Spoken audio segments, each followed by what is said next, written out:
All right. Go for it. Hey. Yeah.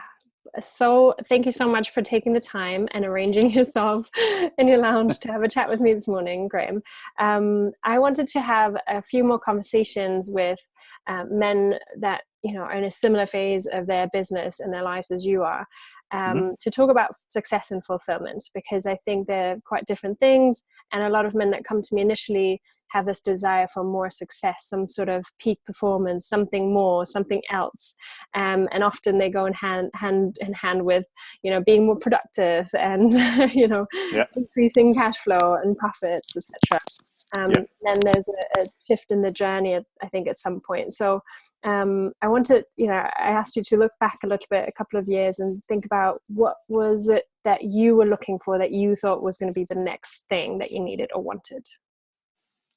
Yeah, absolutely. I think you're right what you say. Look, as we worked together a couple of years now, looking back over our journey together, initially when I was reaching out for a coach and I found yourself, I think I was looking for more success. I think we all are.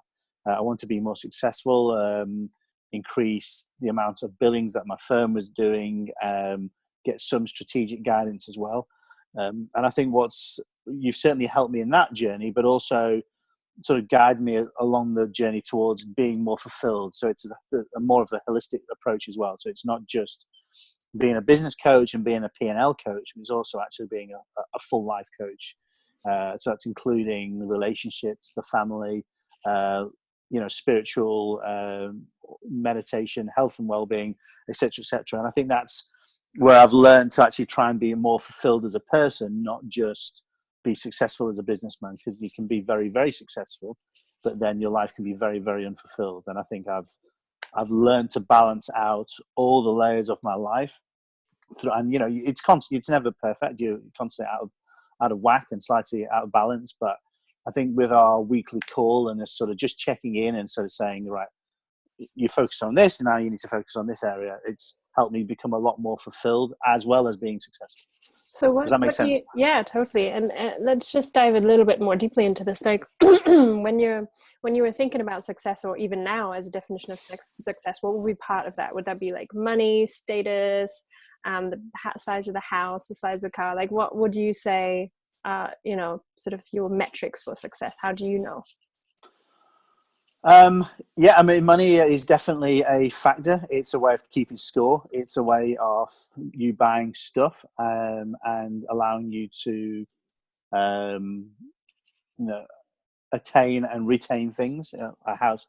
But success as well, I think, is, make sure that you are continuing to support the family, you're there for them, supporting your spouse, being healthy. That's one of the most, I think for me, being the most successful is being physically as well and as present as I can be. Mm. So the numbers are always good. Everyone loves another zero on the account or on the billings.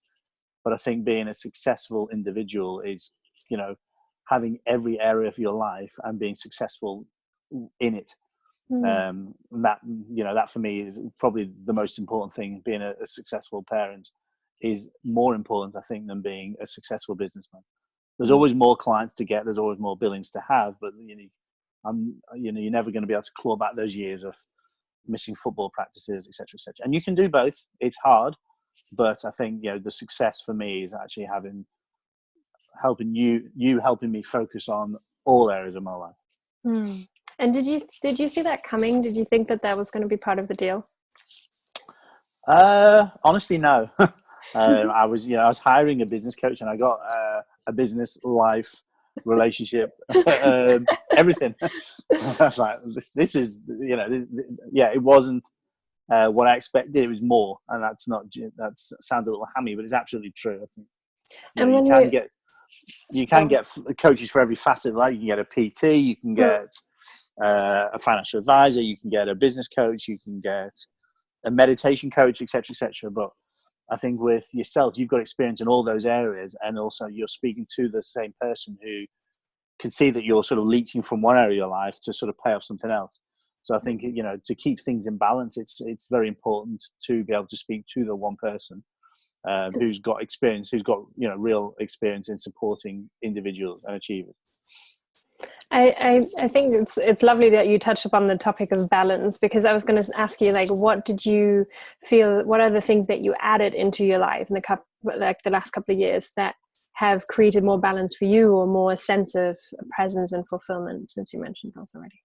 I think having a big shift in moving the business, so I work from home 80, Mm. 90% of the time, I think has created a lot more balance for myself. It's never perfect, as I say. You're constantly um, trying to juggle, and the analogies are sort of juggling the sort of glass balls, and if you drop one of the big ones, the family, the kids, the spouse, they'll get marked and or broken. So it's important to keep those in your hands and cradle those. The business, as I say, is an important thing. It pays the bills.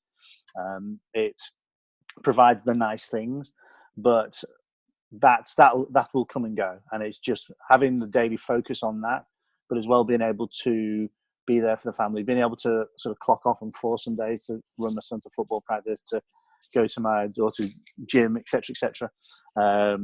Those are the things that I find the most rewarding, that I'm most balanced, and I can do that. Not everyone can, because a lot of people are in offices 10, 12, 14 hours a day. Mm. So I've structured my life, because I run a couple of firms from home. So it is based around my lifestyle, being able to work out in the middle of the day if I'm stressed. I can go and meditate in the garden. It's if I and go and breathe. But at the same time, I still work long hours. But at least I can take a break and Mm. read a bedtime story. So I think adding that element has helped me balance myself out. And was there anything that, because we've we've initially looked at doubling your revenue, we're kind of looking at increasing that even more now that that's been happening. Was there something that had a huge impact, do you think, on your bottom line, that was a surprise, that you didn't think was going to be the one thing that would change things? Yeah, that's the one thing. That's what I'm sort of looking at. I think if I could bottle that and just sort of drink the one thing every morning, that I've, what was the? I It think doesn't have to have been there's the one thing, but I'm just saying, like, was there something that actually surprised you that would have made an impact on the bottom line? I think looking back over the notes is always a telling thing that you're not doing at the time. You often, one of the things that resonated with me sort of at the end of last year, when I was going into the last quarter, and it traditionally slows down the recruitment market for Christmas, and one of the things we looked at was my ability or to fall in love or fall back in love with the business that I'd grown for 10 years. I'd kind of got a little disenfranchised, and the passion was there. You knew that, and it's kind of like just sort of saying, look, re-embrace your business, decide whether or not this is what you want to be in love with, because if you're not, you only get one life, so why do something that you're not particularly passionate and in love with? And I took the Christmas time to assess that, and then hit it again really hard in the new year, and it just an abundance completely flooded in quarters 1 and 2 so far. Touch wood, continue to do so. But yeah, I mean, it's just I think the biggest sort of what stays with me is that sort of, when you said you need to take some time and just reassess, is this really what you want? It wasn't just keep hammering this, this one industry that I may or may not have loved. And yes, I definitely, we all have moments where we just thought, is this really what I want? Do I really want to do this? Yes. And I had several months of that, but now I think now I'd refocused. You got me to do that, and you helped me to fall back in love with the business that, like anything, and all great lovers, you go through those tough times, and you have to work at it. And, and and the recruitment is a job that,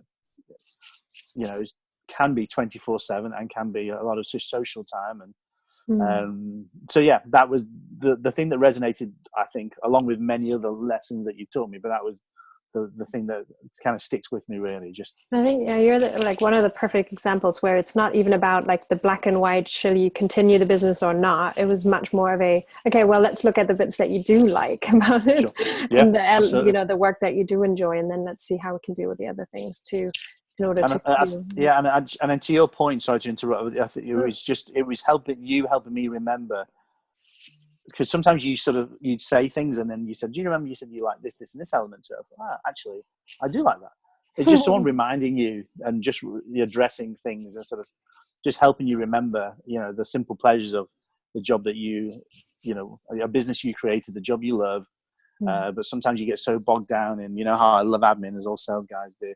You get bogged down in forecasting, admin, spreadsheets. But no one loves that. Well, some people, but not me personally.